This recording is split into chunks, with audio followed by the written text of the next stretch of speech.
Welcome to Blackwater D&D, where good friends tell better stories. This series, Balance, is a mini-series using the Powered by the Apocalypse system, Godkiller, which was created by Connie Chong and is now available at itch.io for purchase. This series is proudly sponsored by Hero Forge and Moonbeam. This tale takes us back, long before the end of the universe, to a time when we begin to explore and understand old divine wounds that run so very deep, and what happens when love is caught in the middle. This story encouraged us as creators to strive for genuine emotion and connection, relish the space we create at the table, and take big swings with the way we approach our narrative. For this story, your god, everyone else, and the thrum of the cradle is myself, M. Carlson, and my Godkillers are played by Gina Susanna and Yanis Wessels. As this game falls within a holy punk and dark fantasy genre, it may contain themes and depictions that are triggering for some listeners. Please take care of yourself and access safe support as you see fit. Content warnings for this episode include food and feeding, grief and loss, betrayal, threats, body horror, family conflict, and discussion of attempted murder. So sit back and relax, heretics, and welcome to Godkiller, Balance. Episode 10, Devouring.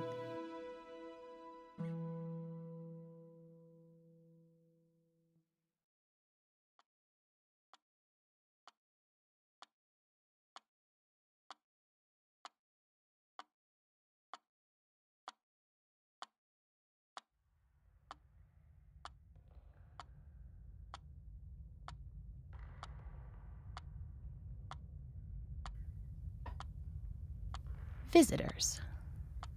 It has been a long time since you've had visitors. Come to think of it, which can be hard to do sometimes with the way your mind works these days. It's been a long time since you've been in any one place long enough that you would not be the one visiting. So this place, this dwelling, though we certainly couldn't call it a home, not compared to the luxury of the homes you've had. This place is yours enough. There are no marble floors, no endless open skylights to the Segira, no sounds of Lavinia playing the harp echoing from the amphitheater, no hallways that go on forever and ever and ever. Ever. Your mind snaps back. Visitors. So you busy yourself, pacing, setting to task of preparing yourself to have two beings join you. Matt, who do we see here, and where exactly have we found ourselves? You see a figure that resembles, from a distance, a dark pile of tattered bed sheets of black sackcloth. But upon arriving, you see them shift and swirl, and amongst the center you see a pale, withered entity, humanoid at times, but also fluctuating through what looks like fragmented bits of stone and sand that reform. You see a pale, elongated head that seems to twitch and turn as its thoughts begin to shift and mingle. Its eyes itself, this kind of vacant, distant place where matter and time seem to swirl, destroy, and then reform.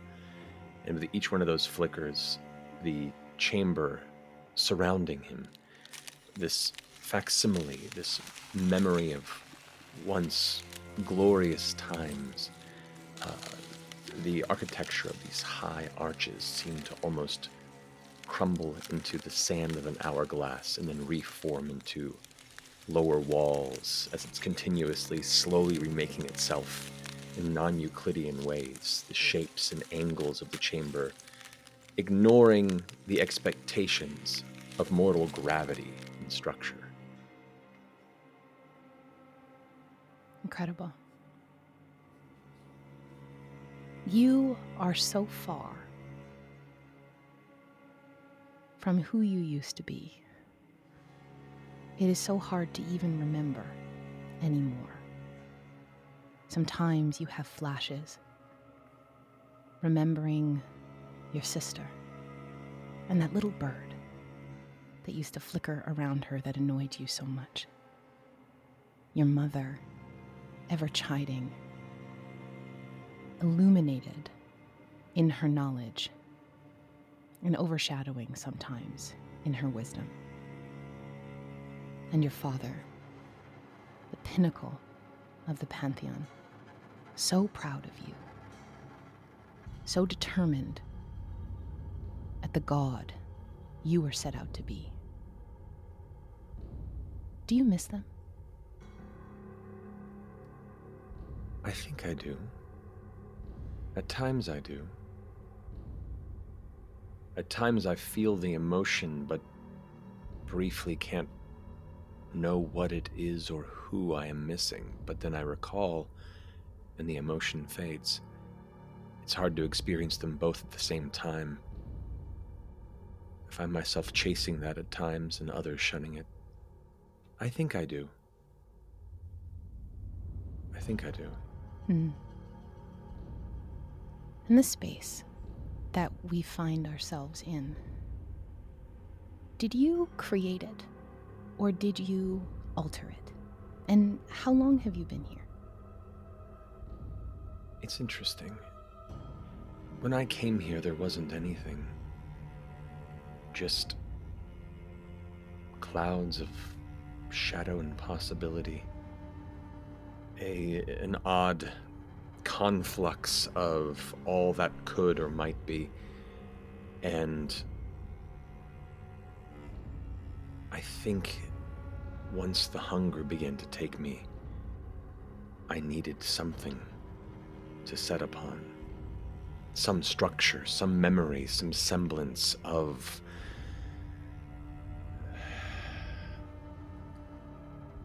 hope. And so from what I once was, from what I could remember, I began to build. But the minute I stop focusing on it, it too begins to crumble. The emptier my spirit, my being feels, the more I'm drawn to wander in my imagination to things I can't have, to things I need, to things I must take in. Everything around me begins to unmake once more. So I have to refocus. So much focus. So much scattered focus.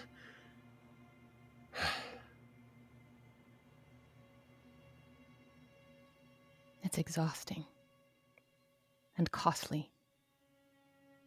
You no longer have access to the font of power you had, that infinite well. So you scrape, and you search, and you scavenge. And what a gift it was when you saw it. That hope, that tiny shred of hope. When the weave showed you something that could fulfill you. Maybe something that could even restore you. What was it like when you saw that there was a shard of divinity out in the world? Tell me about that moment. Here in this place outside of places, the windows that come, the windows I call the glimpses of things I miss, I want. It is a listless and distant urge, as strong as it is within. So when this spark found me, when this vibrant light, this warm, encompassing, delicious light called me, I had to bring it here. I had to have it. I had to know. I had to touch. I had to see. I had to make it mine.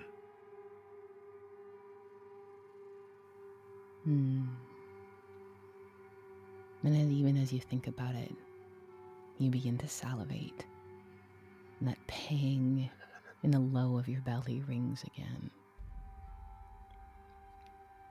I think as you're waiting for them to arrive and you have such little control over your domain anymore, your eye drifts back to where you were keeping the last of your stash.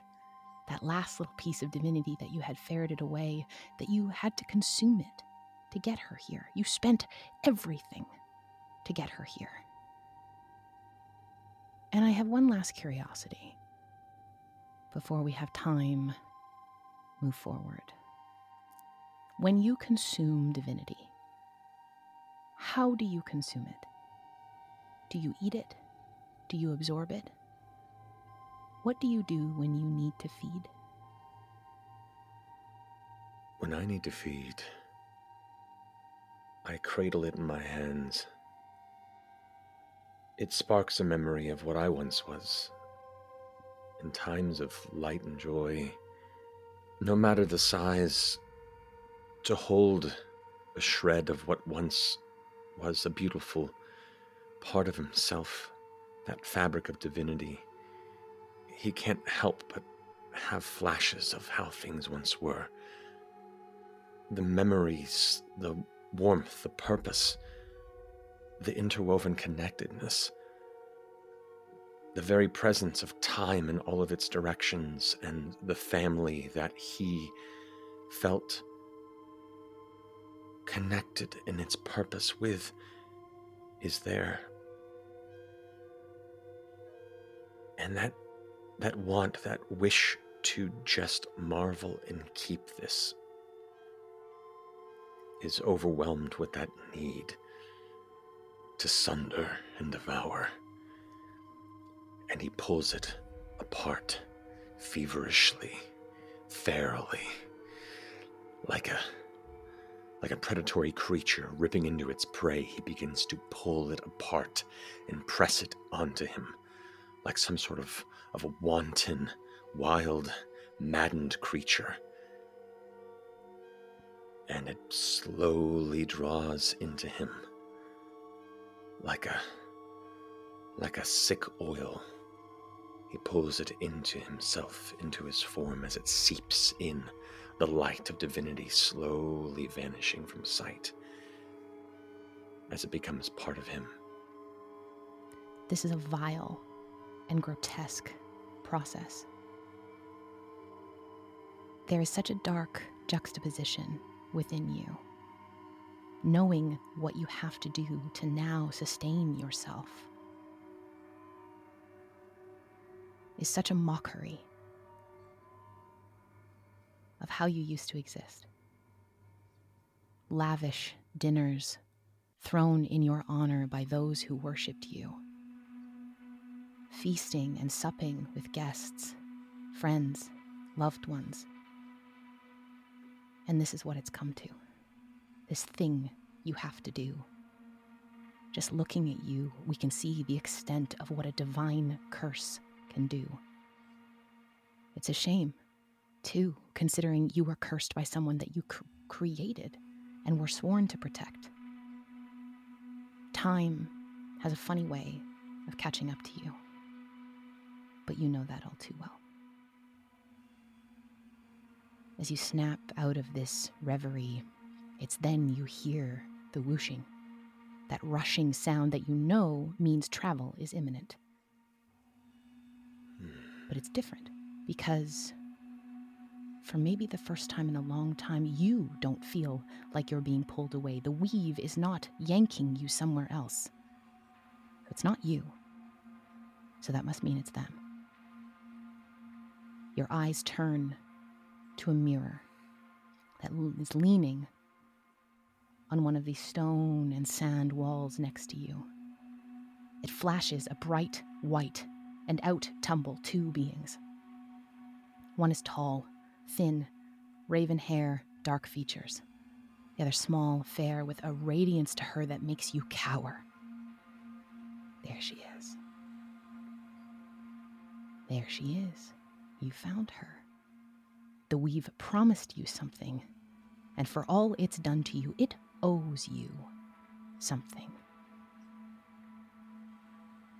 As they struggle to gain their bearings, I think you're even able to see this without looking. Both of them carry divinity in their veins. One of them born with it, some from his father. You taste the void on him. You taste oblivion. The other inherited the vengeance. It's bitter and acrid, sharp, like a copper piece in your mouth, brined. He cannot hide it, even if he has spent years and his whole life running from it. And hers was a gift. She didn't even know she had it until maybe 12 hours ago. You can smell it. That divinity is so fresh, like pine and cedar mixed with a field of fresh wildflowers. It smells delicious. What would you like to do?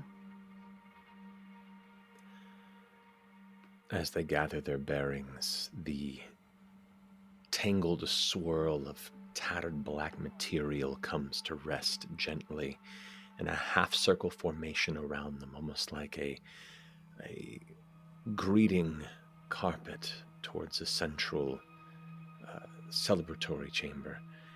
As he sits in the center of it, peering towards them as they get to their feet. Welcome, children. I'm so very glad to have you amongst my presence. Rake and Ever, you hear this voice ripple out. And you see that despite the darkness of your surroundings, there has been some semblance to prepare for you. It is almost akin to how Avarice prepared for you. There was some pomp and circumstance put on for you. The two of you are here, present, and alive. Do I recognize this person from the visions we saw? Can I tell if this is the same? Is this the same man? You do. Further along, more lost, but trying very, very hard to keep himself together. I think Rake would instinctively move himself to stand between the creature on the ground and Ever. I rest a hand on his shoulder and just step beside and look down at this creature, at this man.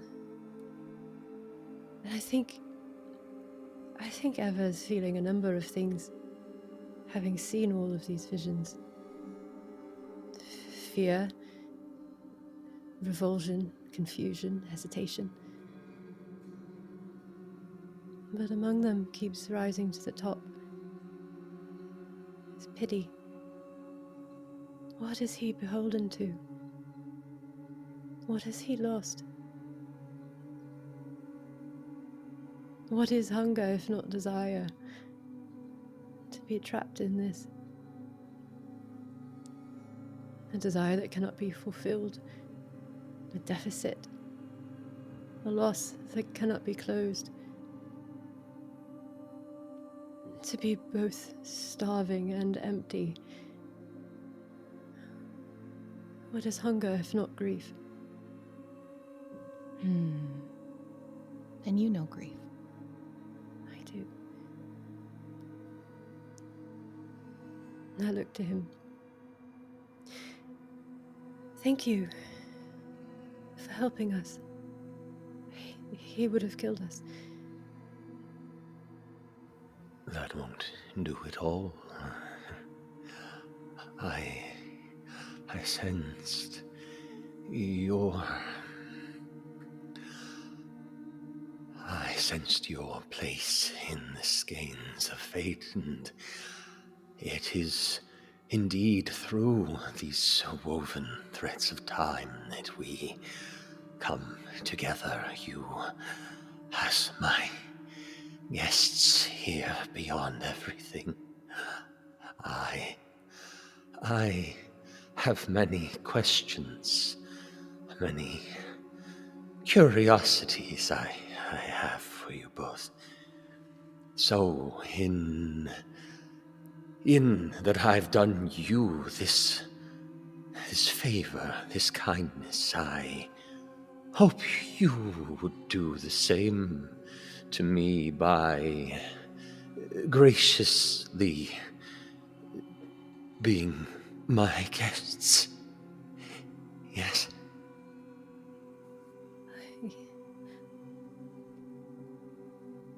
We are your guests. Where are we?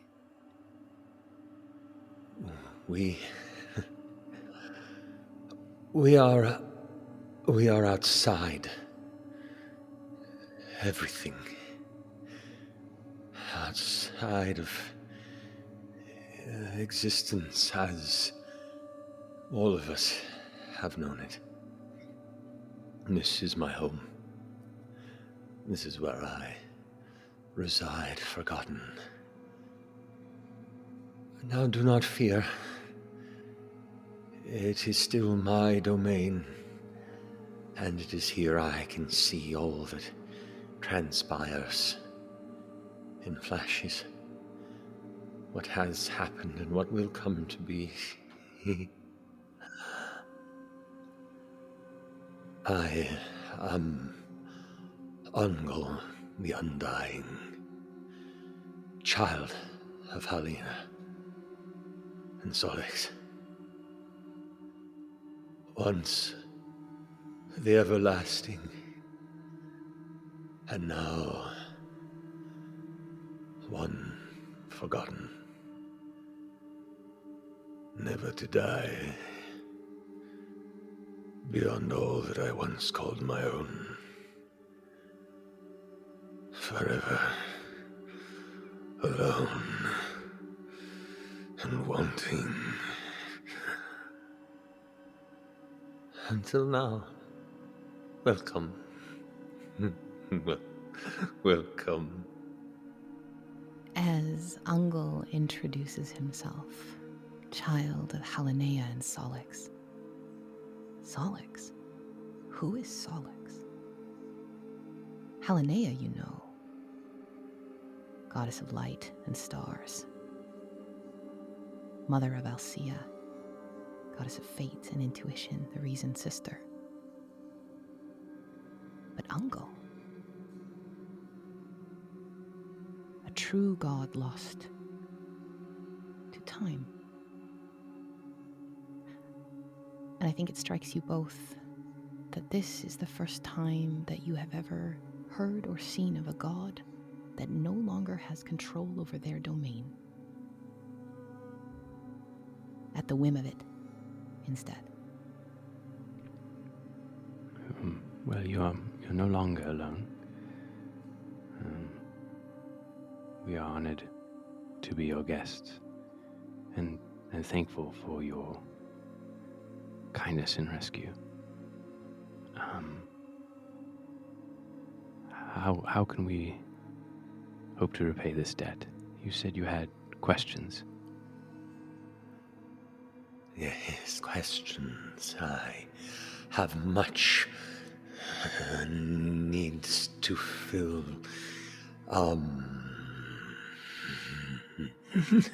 You were in the midst of great tumult. Why? What is it that drives you both? Why are you chased by such danger Why do you run when you burn so bright? We hold something with great power. And hope that we can banish someone even more powerful than that. And there are many who seek to stop us.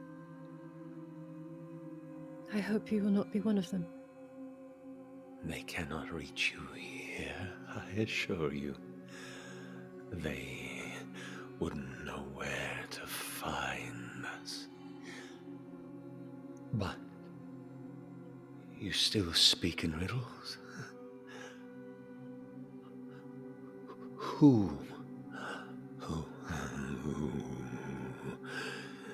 do you beset against? Perhaps I can help. I know much, I see much. My mother, the matron of vengeance, she has set us on a path that we no longer wish to tread. And veering from my mother's course is not something that she reacts kindly to. She wishes to harm Eva. And we hope that within banishing her, we can offer ourselves some protection.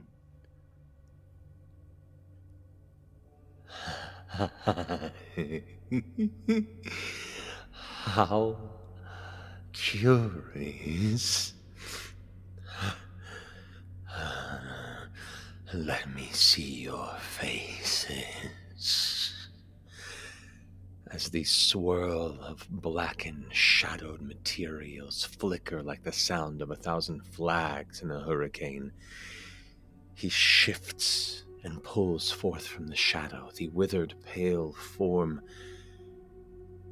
4 thin, lanky arms entwine, not touching, but encaging both of you as the thin, elongated, sallow face, its dark, sunken, void-filled eyes glancing across each of you, the lips curling open where blackened gums release spaced, yellowed teeth, and a tongue that slowly unfurls where drips an endless stream of viscous saliva that dribbles down the chin and neck.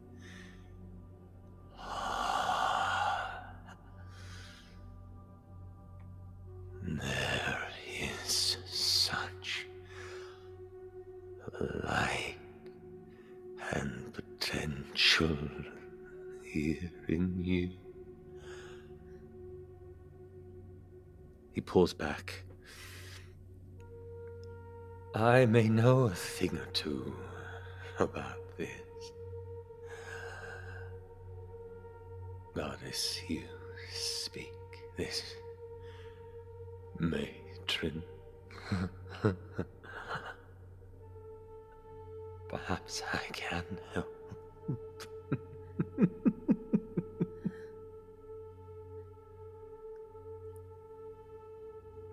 And how can we help you? As your guests, of course. As my guests. Of course, yes. His head flickers over his shoulder, and you watch as one of the far, semi-crumbled chamber walls crumbles in an instant, revealing a blackened, swirling void with tethered threads of gossamer blue behind it. He stares into it for what seems like far too long before his head snaps back to the two of you and the wall shuts closed with a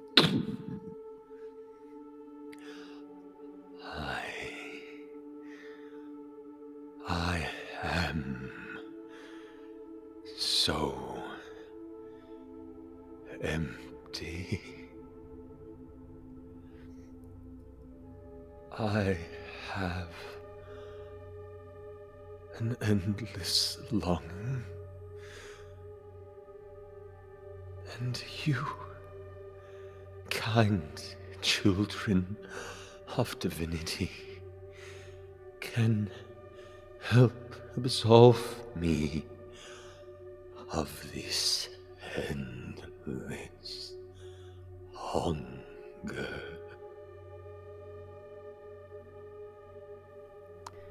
Ever, I think here there's a moment that it clocks for you.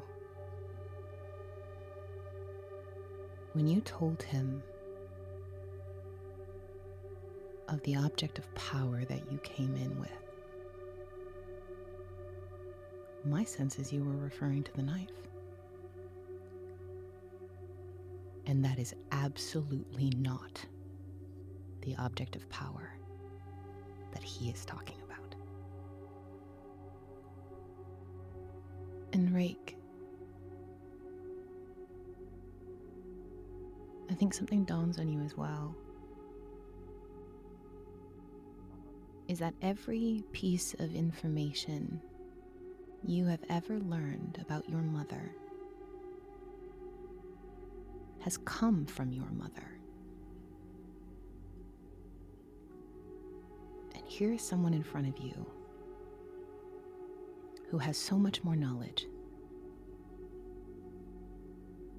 that could see into the dark shadows of the things that she hides from you, the things that she doesn't want you to see, the things that she can't show you to keep you in line. Maybe you can help. We have means of banishing her. We need something to draw her out. We need some sort of something to bait the trap.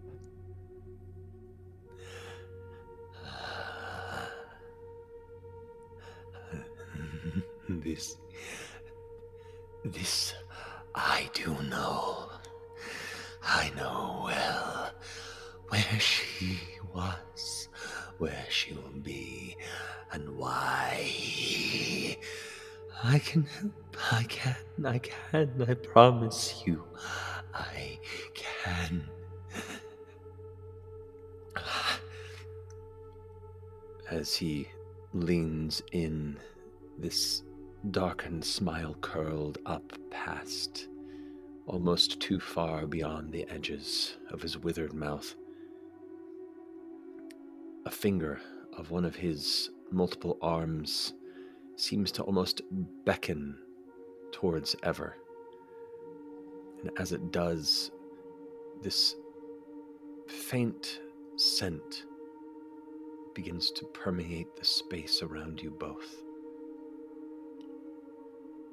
A smell of natural wooded spaces.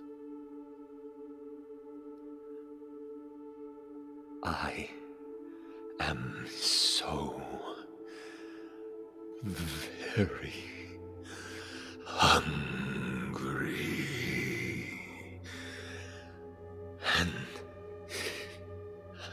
you can be my salvation.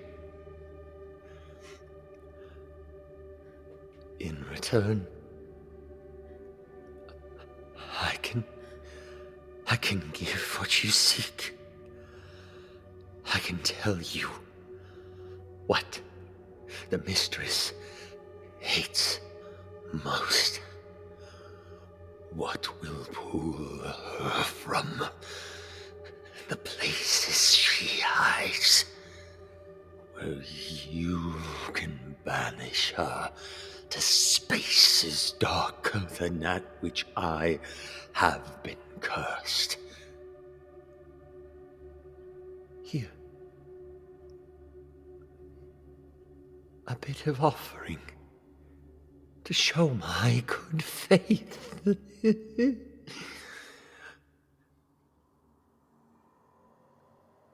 You do know she was once mortal, yes?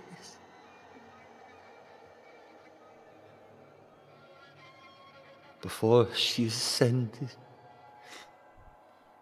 she held a title. The Feathered Mistress. You know this, yes? Above board, do I know that? This is news to you. You have never known her as anything other than a pure embodiment of vengeance and the righteous need to enact retribution for betrayal. You have never known her as the Feathered Mistress. I think the shock on Rake's face speaks of a pain that information causes. The matron has never been kind as a mother, but I think he still believed that she respected him to a certain extent, to possibly share information. And though the betrayal of that is to be expected, I think it still hurts Rake. I did not know that. I've only ever known her as the matron. There's so much more for you to know.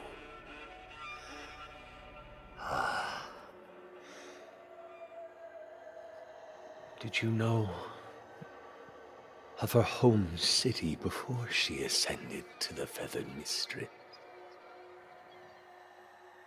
The people she cared for. I did not.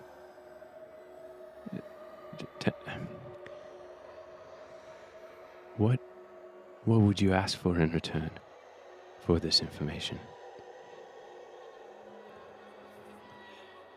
This kind of gentle look in his eyes as he lifts his forearms up, and you watch as the semi-corporeal walls all crack open, and these windows into darkness behind them shift to flashes of images, moments in time, the collision of the elemental titans themselves doing battle with the gods of old. You see and hear screams of people rushing to war, crumbling, and but a flash of a beautiful, ancient woman that once carries a distant image of your mother that even you fail to recognize. And with that flash of recognition, he looks back to you.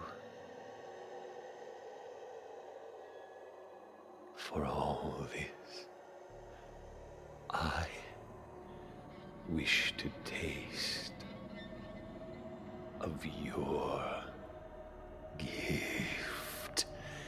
And he swivels to Ever, his arms slowly reaching towards her, fingers slowly curling like a child slowly clambering for a candy on the shelf just out of reach. His jaw stretching wider than it should, the saliva dripping from his chin and smoking across the floor like an acid as it hits.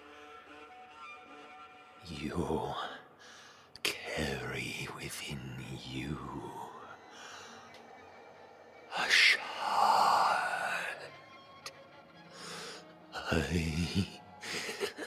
I must taste of it.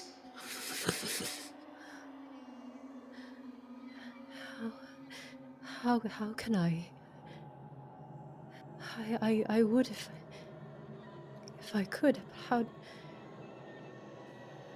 if I'd share this with you? I don't know. How would I do that?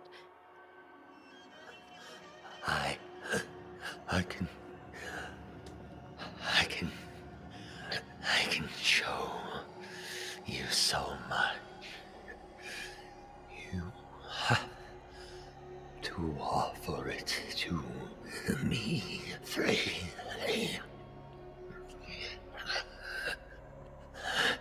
I Ever don't. What if I can just share it?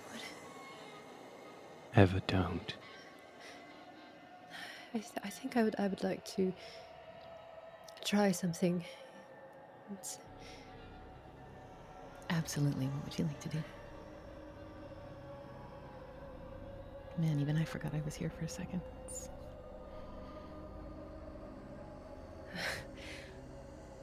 I want to try and see if I can use my divinity to. I don't know if this would be wield of power or it probably would be. I want to try and channel that shard, and if I hold out my hands and to try and pull some light into my hands and see if that in any way would be sating. Okay. I think wield of power is the best move for this one. So when you wield a power to do something only a god can, roll 2d6 and you're going to add 1 for each true statement. You've done this specific act before perfectly. I would say you've channeled Tielia's gifts enough in your life to be able to do what you seek to do. So yes.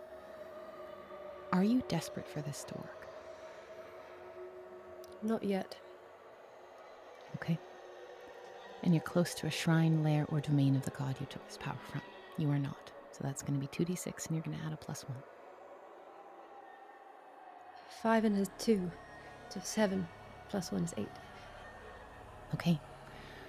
So on a hit, 7 to 9, you do it. So describe for me what you do, and I will describe how it acts in this space afterwards. I think it's a combination of the initial rush of fear of what I fear he's asking for, and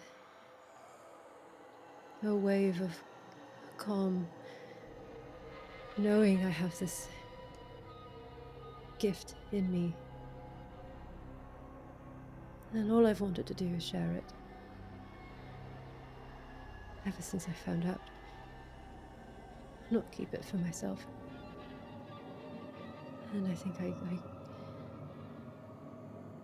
try and pull on that pity that I feel for him, the loss that I feel in him, the hunger, the loneliness. And I remember him drinking that marrow. There's something to sustain him, and I hope that this can be more, or at least something. And I pull that light. I imagine it as if there's a glow emanating from me that then pulls back inside me and flows from my hands that I have cupped out in front of me. Ungle, you see, almost as if a door slightly ajar, with everything you wish inside it just on the other side. A peak, a moment,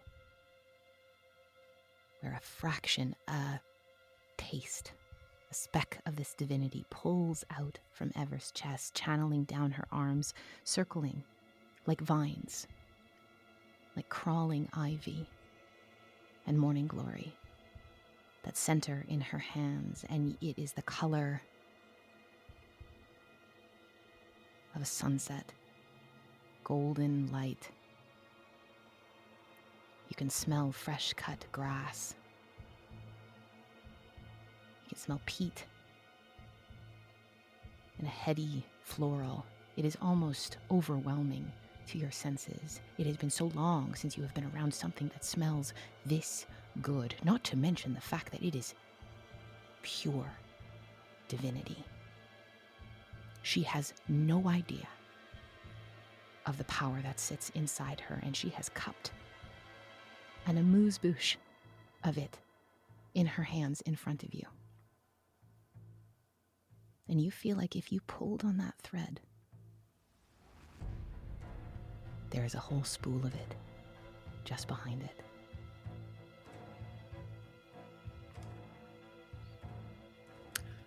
Ungol watches this glow apparate within Ever's grasp, and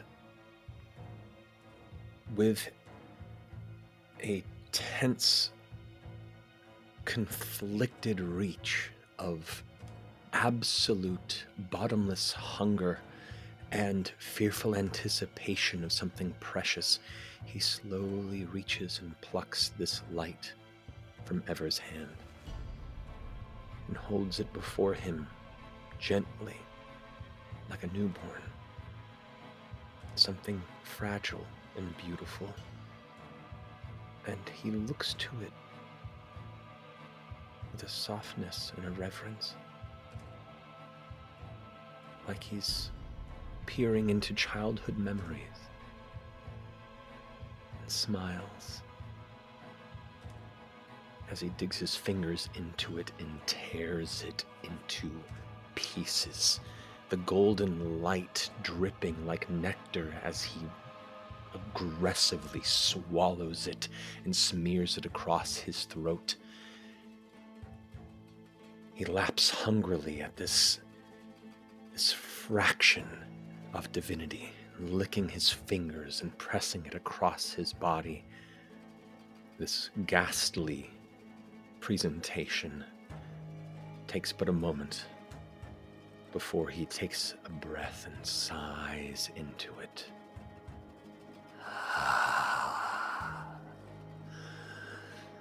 Thank you.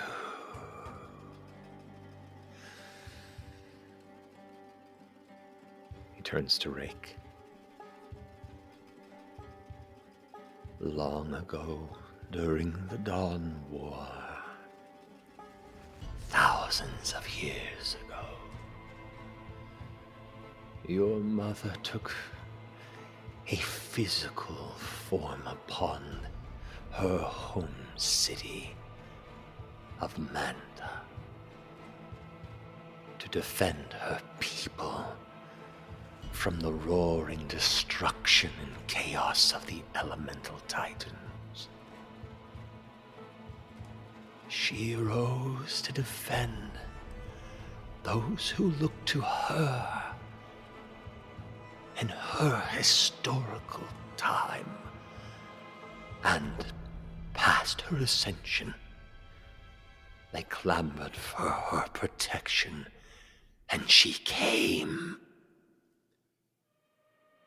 It was here, in this heroic moment, that her high priestess betrayed her, stabbed her in her back with a corrupted blade granted by Thrakas, Abyss in chains. The feathered mistress, she was to die. And Ungol flicks his fingers towards one of the opened walls, and you see that image of the feathered mistress fallen to her knees, her form beginning to crack in sunder. The priestess behind her that betrayed her, Isilus, the betrayer priestess. There is nothing in all of history that the matron hates more. The one that showed her the meaning of vengeance.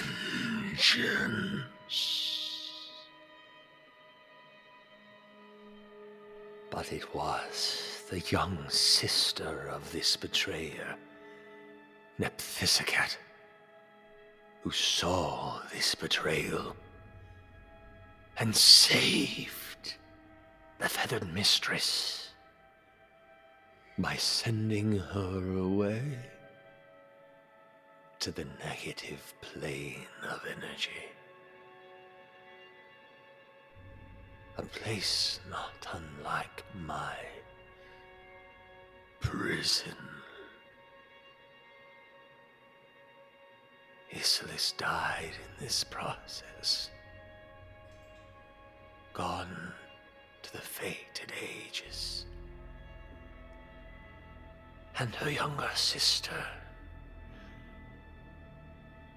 she spent the next centuries atoning for what this high priestess had done, crafting a tomb for all the souls lost at Manta, including the mistress she tried to save. And then Nepthysicat ascended in her place. At this point, the sated look on Ungol's face begins to fade, and his darkened eyes turn back towards Ever.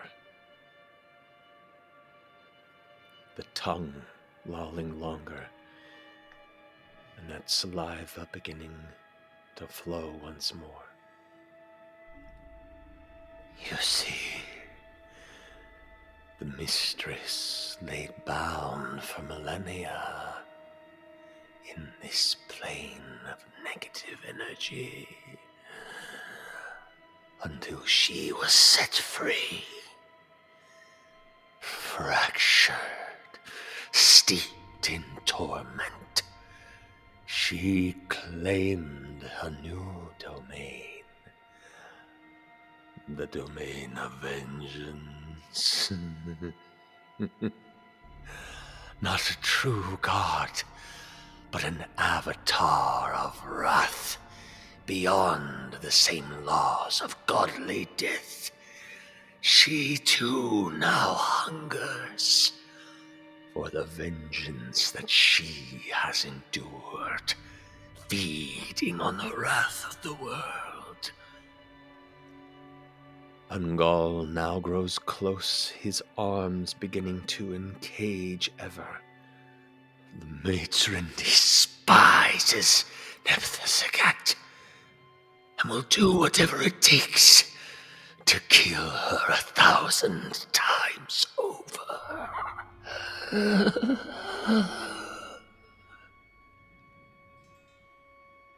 I would see Ungol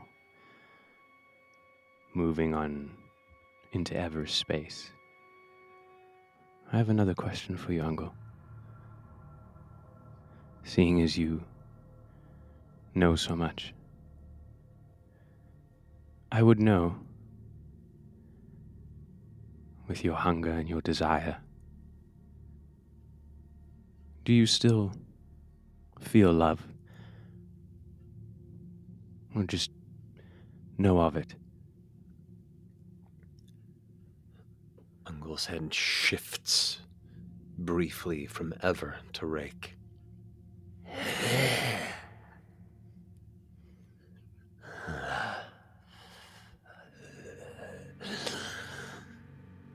I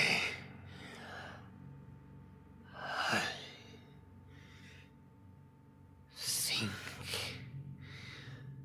I remember. Love is to be full. Love is when others fill your emptiness.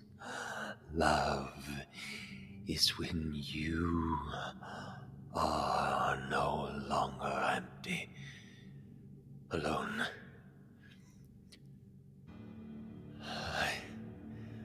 I wish to be loved. I wish to be full. His head whips back to Ever. I can be loved. I can be full. You can grant me more of your gift. Grant me this seed, and I will be sated. Please. I would like to try and do what I did before, but reach for him and try and light him from within. Pour my light into him as a momentary reprieve. I think Rake would see this and he would yell, "Ever, please, don't." And as I do, as I reach out for him, I would say, what of the matron's divinity? Do you not hunger for hers? What if we could get you all of it? Together we could achieve the same thing. Imagine how delicious it would be. As she says this, Ungle, I think you know that while as appealing as that sounds, you know that there is no way to untether that divinity from the matron. And there is no way that would be given freely to you, ever. But this divinity that Ever holds inside her that she has given you a taste of, if she gave you all of it, it could fix everything.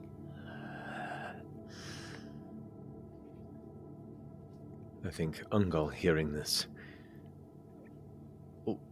one eye kind of closes to contemplate what you're saying while the other stays trained hungrily. There is a brief moment of consideration before Ungal's arms continue to encircle Ever. Not enough. Never enough. Share with me, and I'll take you to that which she hates.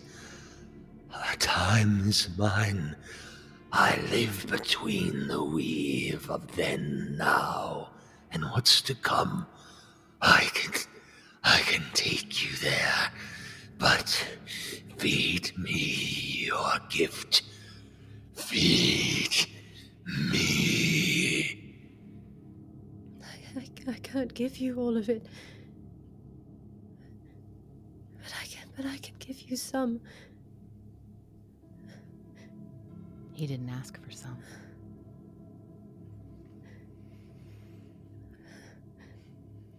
There must be something else. How else can I help you? There has to be something else. Would you like to try to wield a power here? I want to try and... another taste. I want to try and stave him off. Just... Do I get the sense that this is taking anything from me, or this is just...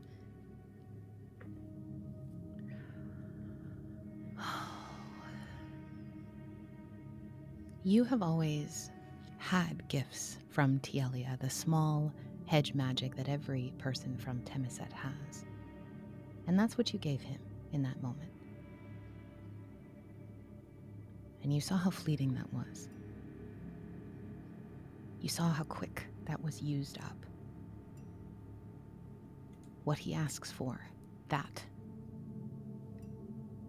ability to move you, take you, manipulate time, to take you to Asilis, to take you to that moment, to grant you that, would take so much power. He is not asking for a taste. An above board. Or maybe I'll keep this in, who knows?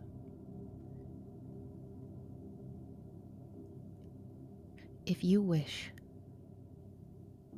to give him your power, you would be manifesting a miracle. To sacrifice your power, to gift to him, in exchange for what he asks. And you would no longer have access to Tielia's gifts, not even the hedge magic of being from Temiset. I don't think I can. There has to be something else that can. And I think out of fear, I look to Rake and I think that we can't give you what you're asking for. Not in the way that you're asking for it. It's interesting. For a long time,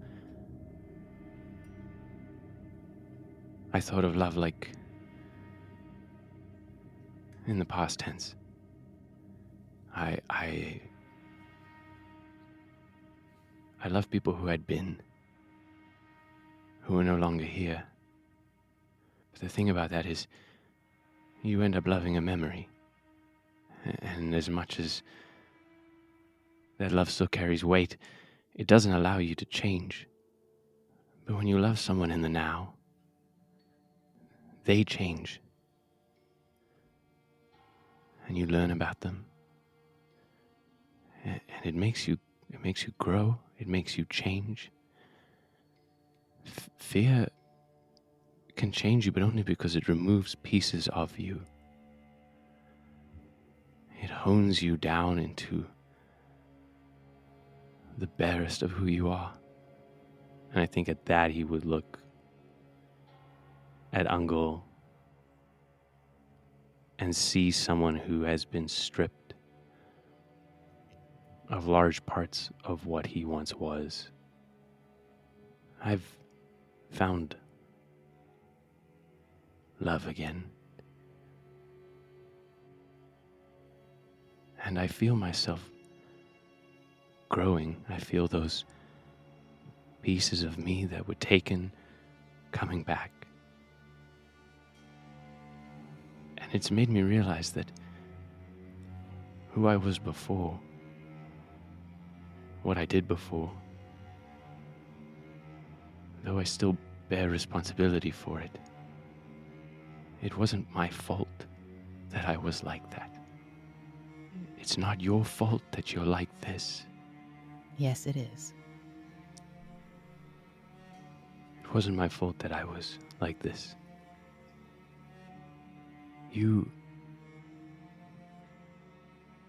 have suffered for what you did.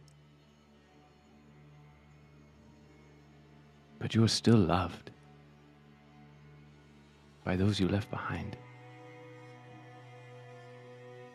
And I think I would walk up to where Ungol stands in front of Ever, and I would place my hand on one of his arms. I cannot offer you absolution, but I can offer you forgiveness. And I want to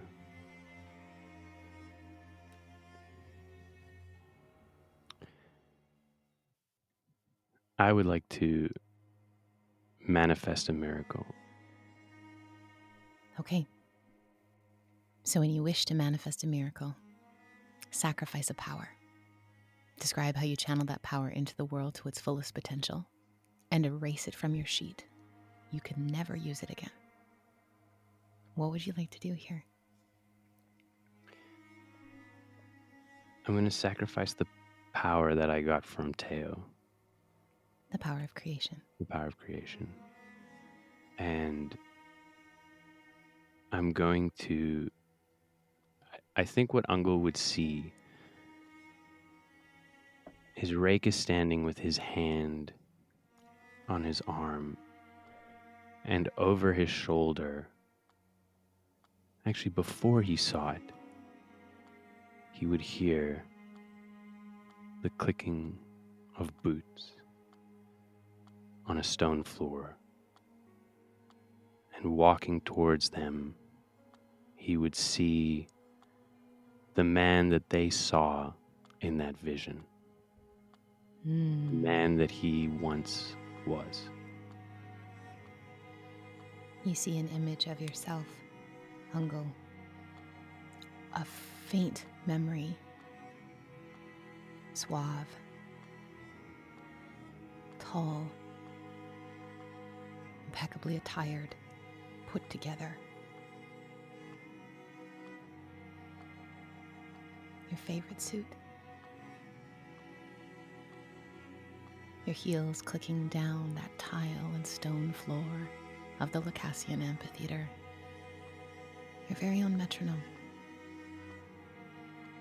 There was a time where you stood at a crossroads and you made a decision that led you here. I hope that if you were to stand there again, you would make a different choice. And I will have that man who's walking up from behind pass through me and cross into the Ungol I see in front of me as the power of creation flows out of me and into him.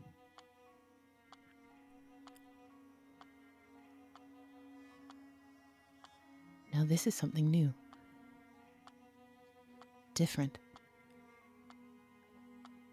It is not the ambrosia of tasting unfiltered divinity.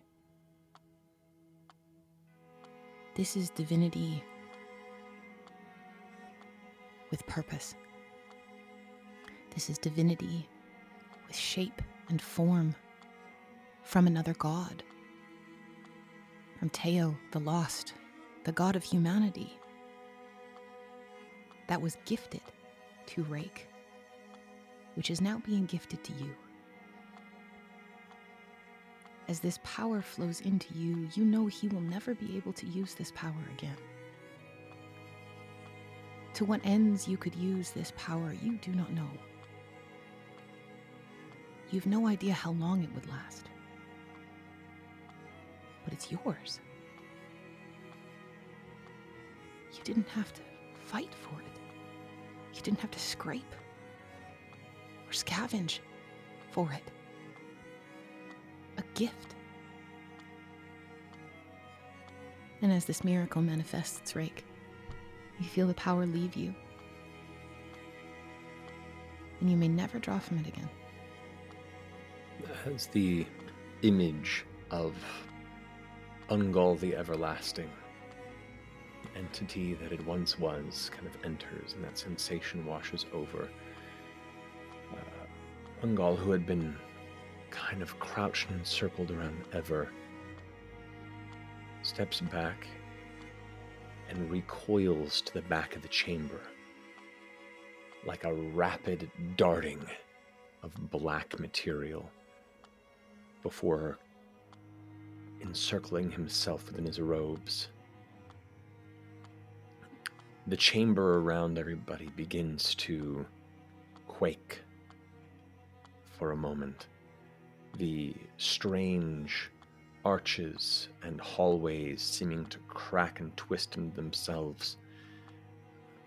The entirety of the space is rearranging in what you fear might be a collapse at first, but then is a push towards more form.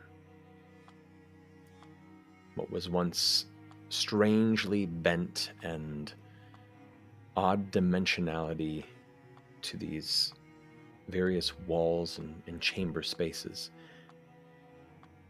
now seems like it carries more form. And as the blackened material comes to calm around Ungol, he kind of stands a bit taller. There is a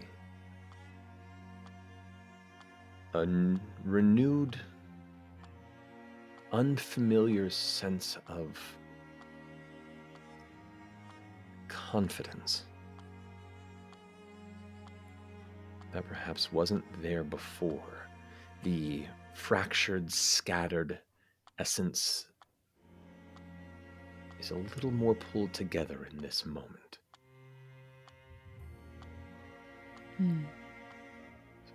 Ungol begins to step across the chamber towards you both once more.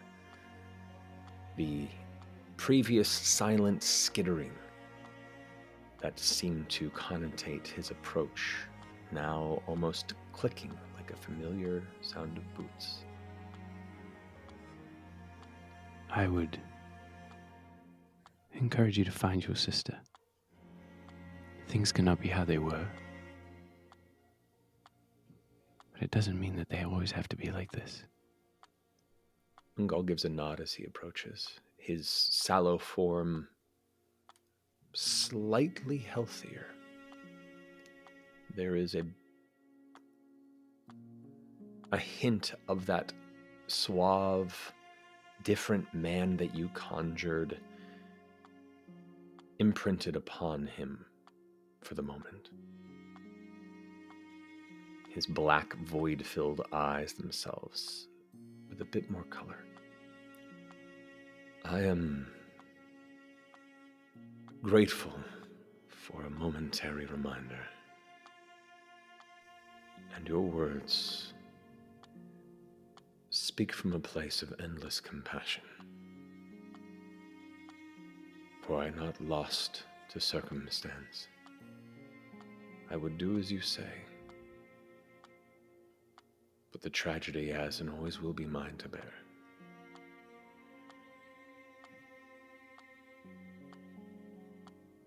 But I am grateful.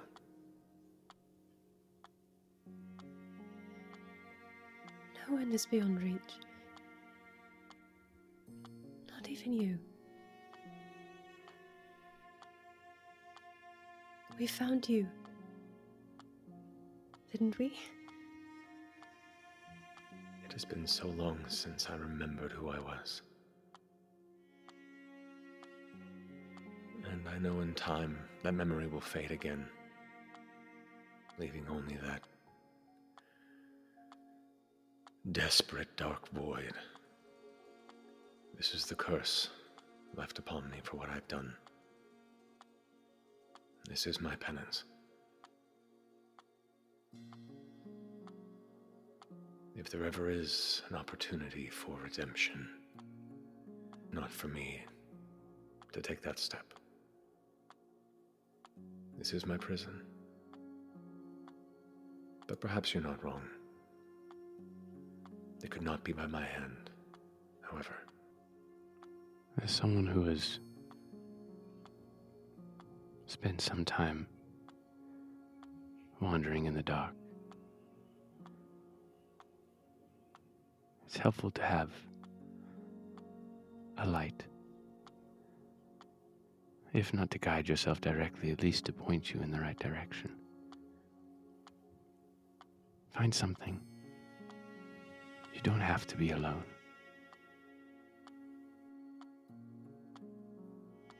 Windows into shadow and time that were now slightly more structured against the stone walls of the chamber, see flashes of past moments, visions of who he once was.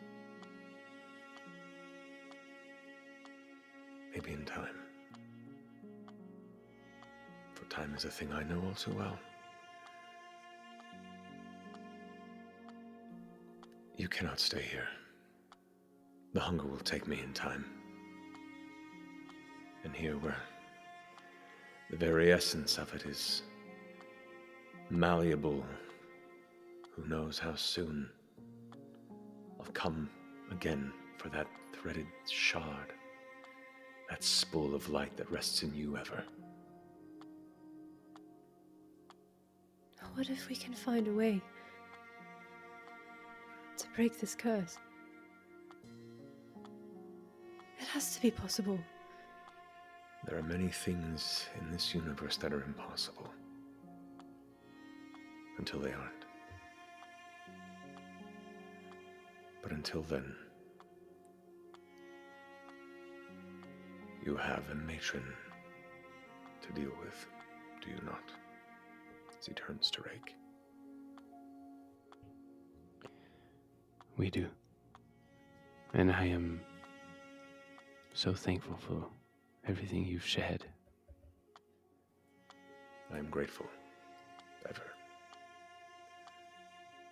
for your generosity. And I am sorry for that which I cannot control.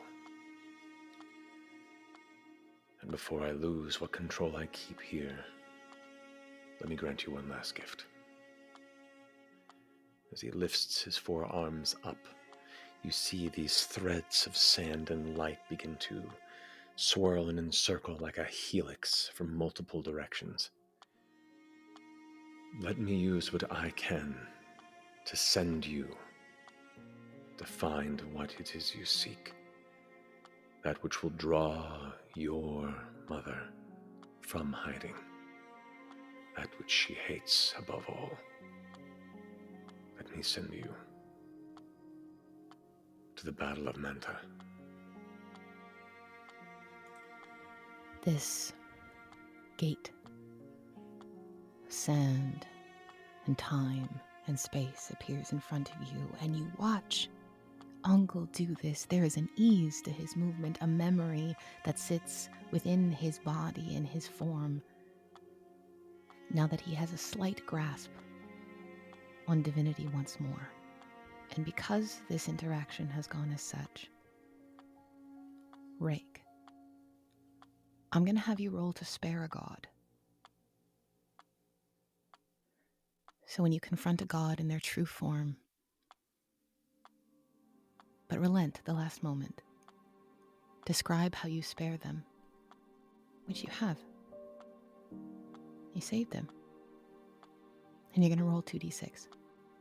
On a hit, 7 to 9, they perform a single favor of your choosing, which it seems he's going to perform anyway, such as lifting a curse or performing a miracle.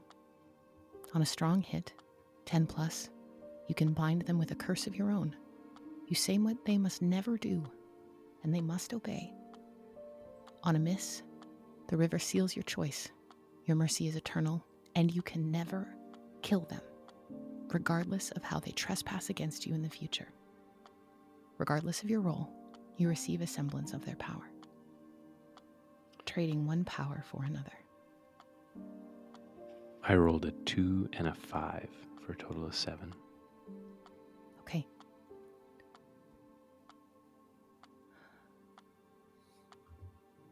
Uncle, it has been a long time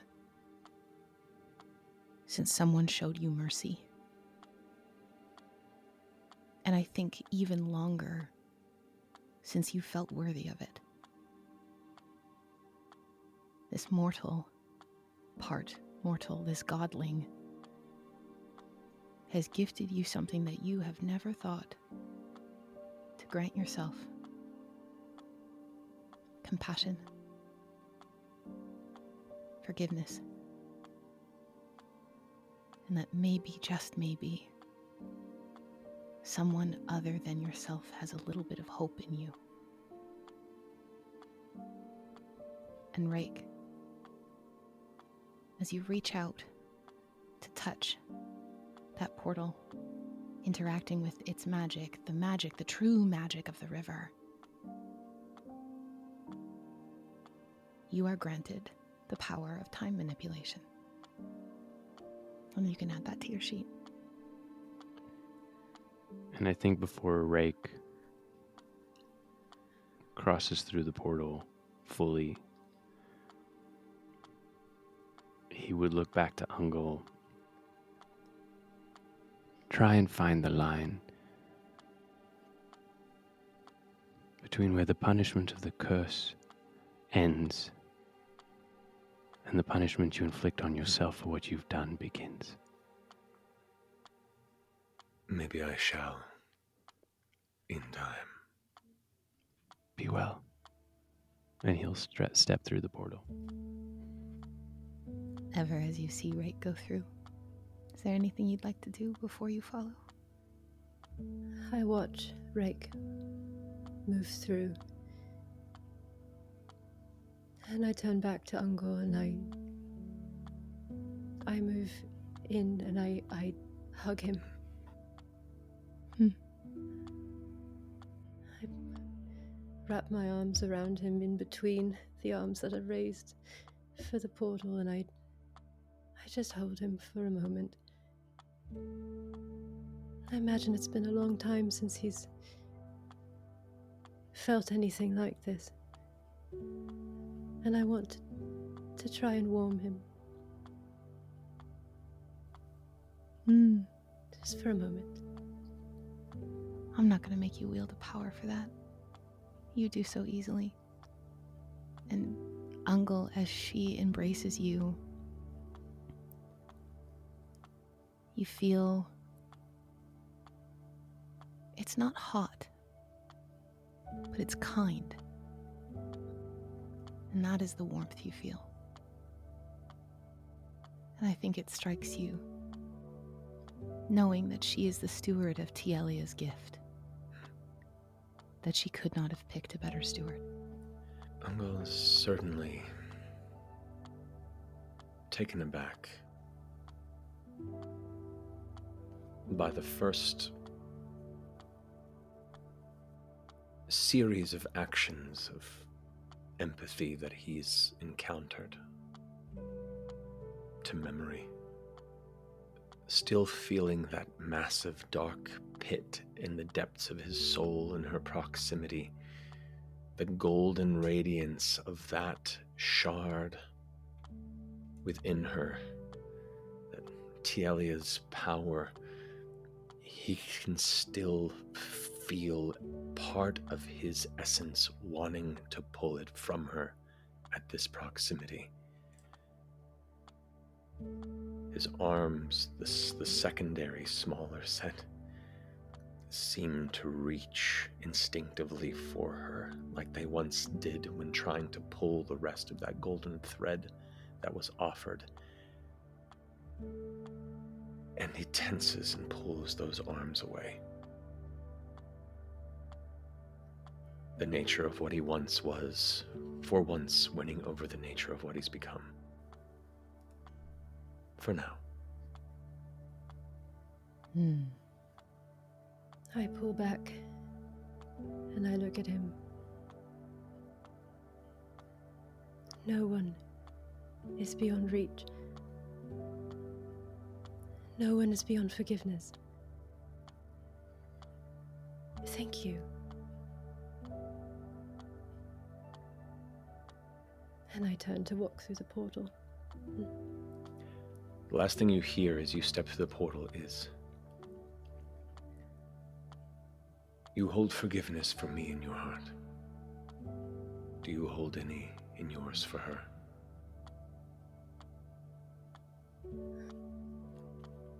Rake and Ever, you travel through this portal, and we'll follow you in a second. But we see you here, Ungol, alone once more. This divinity that you carry now was originally from the god of humanity, Teo. who crafted every mortal, the first ones anyway, with their hands from the mud. There's an instinct, a pull, a draw you have to create, something you have not felt for a long time. What do you create? What do you make as you feel this divinity move through you now?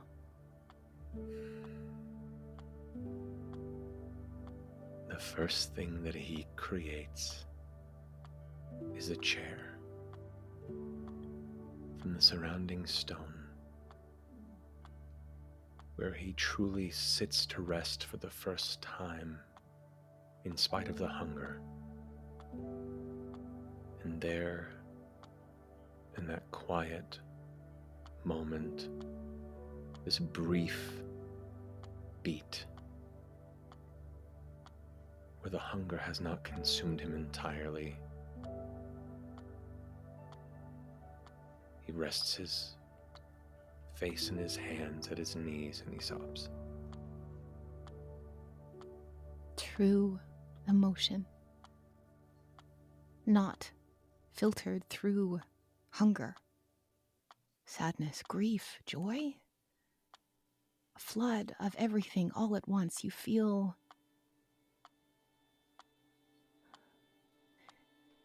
if a god could feel human in this moment, you do. And what a reprieve that is from the eons spent shouldering the burden of the consequences of your actions. I think as you do this, without your meaning to, those large pains where time and space move through, those where you can see and project the images of across the universe, of across the expanse of the multiverse. You might not see it first, but we do. We see a platform illuminated in light with rows and rows, almost like a piece of music, notes and motes of light and time and space scattered across it. From the back, we see a small, femme-presenting person. From the back, we see her long white hair, her simple jacket and pants and cloak. A small gray bird resting on her shoulder. She's humming to herself this beautiful song, the song of ages, the song of the multiverse, reading the weave. You see her head turn, and she reaches out, briefly touching one of these motes. And then we hear her speak. Brother?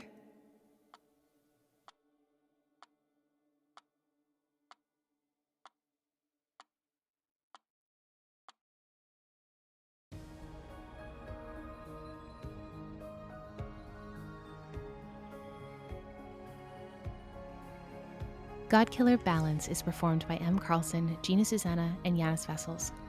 The voice of Ungol the Undying is Matthew Mercer. This season's dramaturge is Tim Carlson.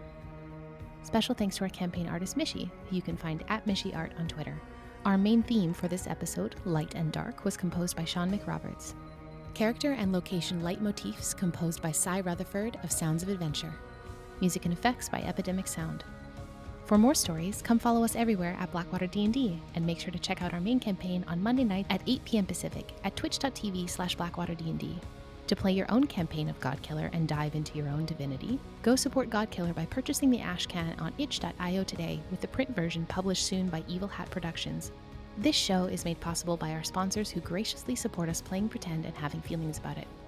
We are grateful to be sponsored by Hero Forge, who offer fully customizable miniatures made with their online 3D character creator. Head on over to design your own Godkiller and get them printed in a wide variety of materials, including color printing options. With new content added each week, check out www.heroforge.com to start bringing your characters to life. This show is also proudly sponsored by Moonbeam, a better and safer way to stream. Dive into realms for vibrant community hubs where creators keep 100% of what they earn while protected by Pixis, a revolutionary moderation tool that learns and adapts to your boundaries. So check them out and join Moonbeam today. Finally, we're thankful to our patrons for joining us on our second journey through the cradle. You too can come join us on Patreon, where you can check out behind-the-scenes info, our Talkback Show Chatwater, as well as exclusive Godkiller bonus content and so much more. Head on over to patreon.com/blackwaterdnd for all the details. See you next time, heretics, and to all the gods out there, be safe.